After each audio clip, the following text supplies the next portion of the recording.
Oye, déjame a mí, que tú no sabes. Vamos a hablaros de las mujeres científicas, de una en concreto que fue ninguneada por la sociedad científica de la época victoriana. Ah, no, espérate, que esas son todas. Bueno, es igual, una en concreto, lo especifico, Mary Anning.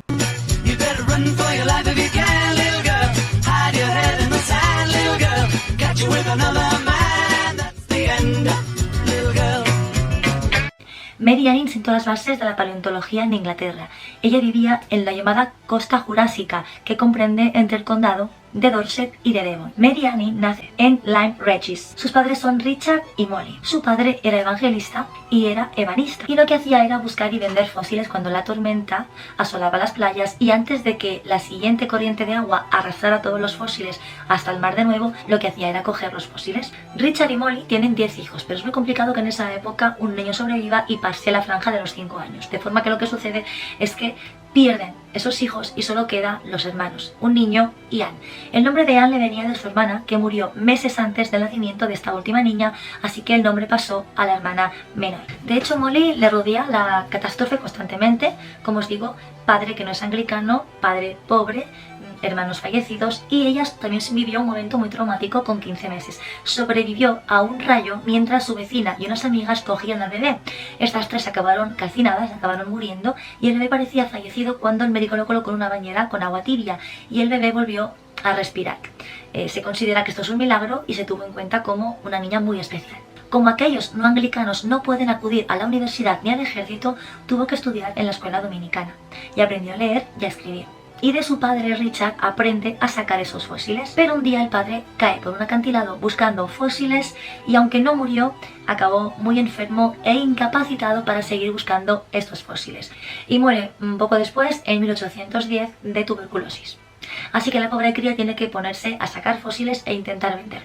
Y todo esto con 11 años, pero es que su papacito le había dejado el regalo de la vida, una deuda del copón. Le dejó 120 libras de deuda y en esa época era un pastón y medio.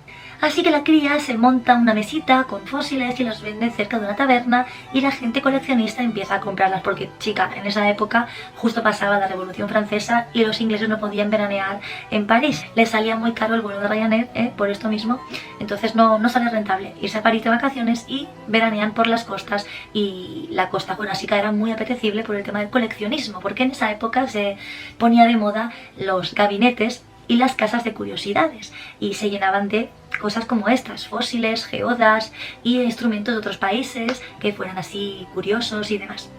Así que los fósiles se vuelven una moda, un coleccionismo en Inglaterra, y ella será la que los localice y los venda.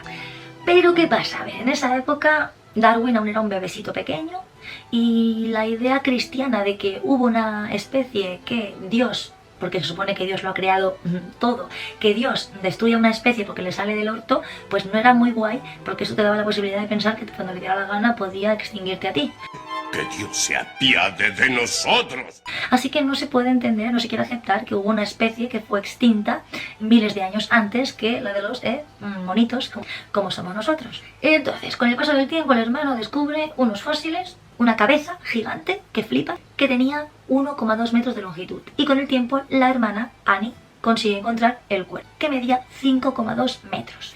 Y era una mezcla de pez y ave que nunca habían visto y se quedaron todo locos y descubren con el tiempo que fue el primer ictiosaurio de la costa jurásica de Inglaterra. Total, que nunca se haya visto una cosa de estas y al venderlo pues se vuelven mega ultra famosos entre los coleccionistas. Los biólogos y los geólogos empiezan a analizar este fósil y se enteran de la tienda de Mary Anning, alucinan pepinos y se van, súper rápido, ¡Córrele, gordo, córrele, gordo! a la tienda a buscar más fósiles y analizar más especies. Pero el hermano tiene un hueso en el estómago y al final dice que pasa de seguir haciendo este trabajo de buscar fósiles porque no es fácil y es peligroso. Es de verdad.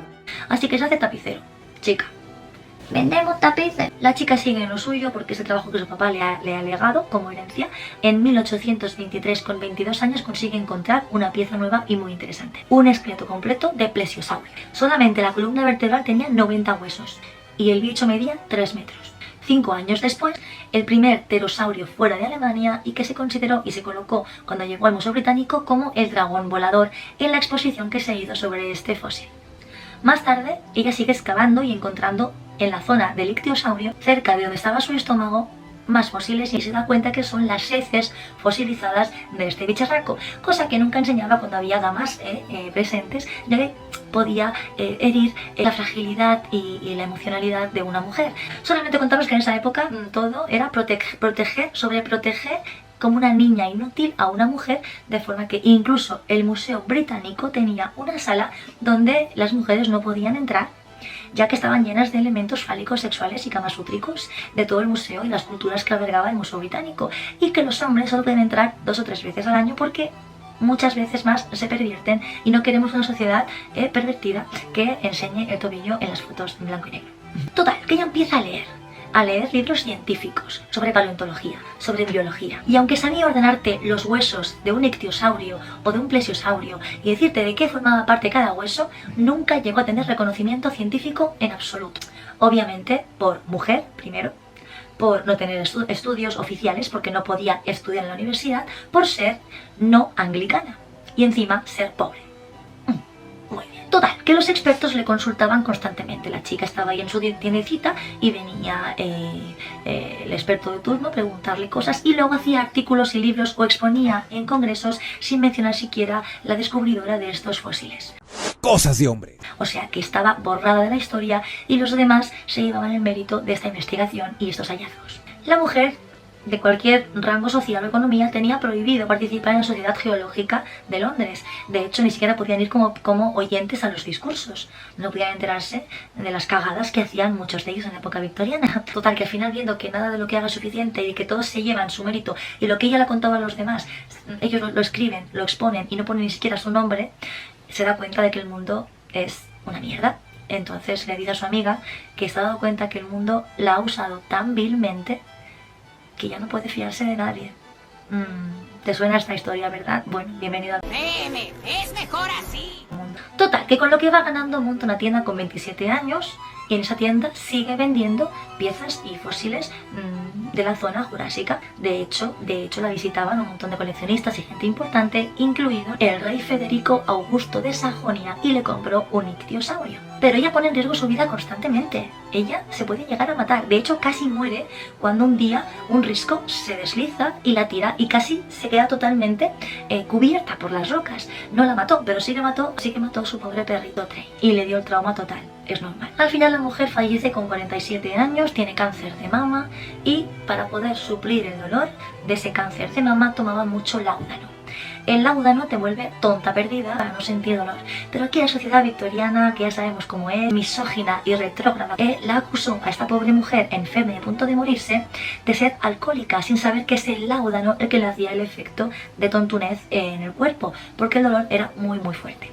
Pese a ello, sí que recibió una paga unos cuantos años antes de morir, porque ya no pudo ejercer más la búsqueda de estos fósiles. Pero esta mujer nunca recibió para nada ningún tipo de reconocimiento paleontológico.